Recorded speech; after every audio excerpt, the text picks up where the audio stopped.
السلام عليكم ورحمة الله وبركاته، اللهم صل وسلم على سيدنا محمد. فضلا وليس أمرا، يا ريت لو تدعموني بلايك وتشتركوا في القناة.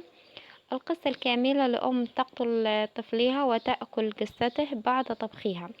أقدمت ربة منزل على إنهاء حياة طفلها البالغ من العمر 5 سنوات، وعقب ذلك أخذت تأكل أجزاء منه بعد طهيها في منزلها الكائن.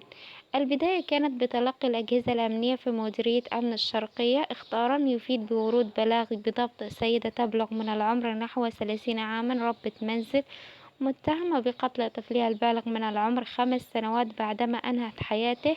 أخذت في تقطيع جثته وطبخت جزءا منها في إناء، وبالتحديد الرأس.